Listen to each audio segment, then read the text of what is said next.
Chào mừng tất cả các cô chú và anh chị đã quay trở lại với channel của em.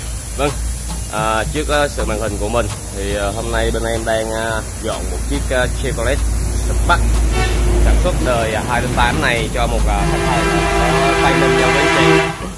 Và đây là trong quá trình của em đang dọn chiếc Chevrolet Spark này. Khách hàng ở bên Tây Ninh có yêu cầu bên anh em tụi em là sơn lại nguyên con và làm đẹp, và đây là tụi em đã chùm lại nguyên con cho khách hàng. Con xe này trong vòng ngày mai nữa thôi là em nó sẽ đẹp đen keng, đẹp lộng lẫy luôn anh chị. Ở đây mời anh chị theo em cùng nói một chút xíu về những quá trình tụi em đang sơn.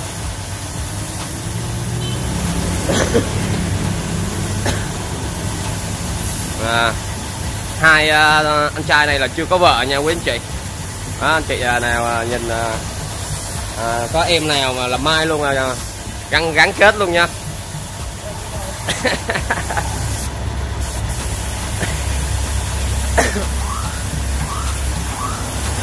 Đây là lúc mình đang bả ma tích những cái chỗ nó xấu, và đây là mình một lót sơn lót lên. Và chút xíu nữa thì nó đều và nó không có bị nổ thì mình sẽ lên màu nha anh chị.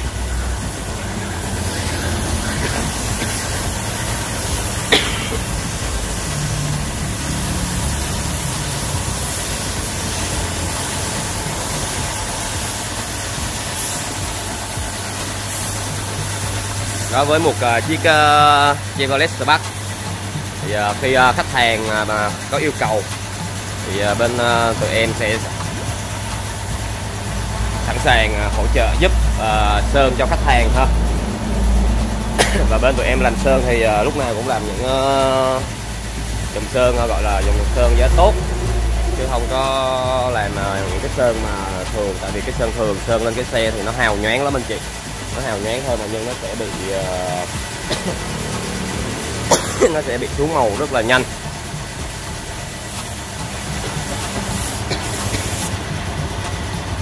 Quá bụi.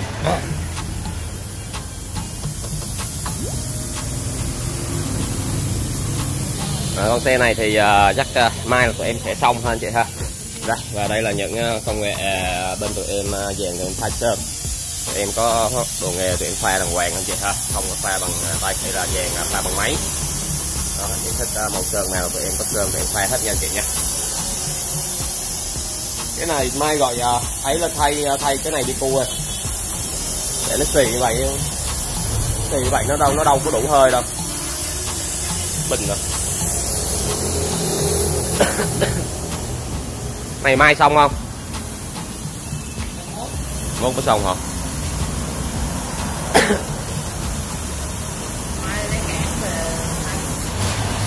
Đó, cũng như con chiếc xe tải này thì bên tụi em cũng mới vừa sơn lại nguyên con luôn. Con xe này tụi em đang dọn và tụi em bán với giá thành là 60 triệu nha quý anh chị. Xe này em đang dọn, anh chị nào thích thì cứ alo cho em ha. Xe thì mới vừa sơn lại mới hết luôn, sơn hết luôn. Con này là con Super Carry Suzuki. Con này là 750 kg nha quý anh chị. Đó, rộng lớn. Xe thì đang dọn. Đó, quý anh chị nào thích sở hữu thì cứ xin vui lòng alo cho em nha. Số điện thoại đó là 07968 22220. Và quý chú anh chị nào lần đầu tiên đến với kênh của em thì coi được video này thì cũng vui lòng nhấn nút đăng ký kênh, đặt số điện thoại của hình của mình để cập nhật những mẫu xe mới nhất theo ngày tháng ở bên em. Và quý chú anh chị nào đã đăng ký rồi thì hãy cho em một like khích lệ tinh thần nhé.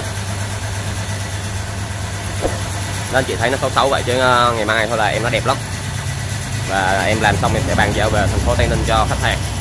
Vâng, xin chào và hẹn gặp lại anh chị một clip sau. Chúc cả nhà mình có một ngày nghỉ thật là vui vẻ và luôn luôn gặp nhiều may mắn trong cuộc sống nhé.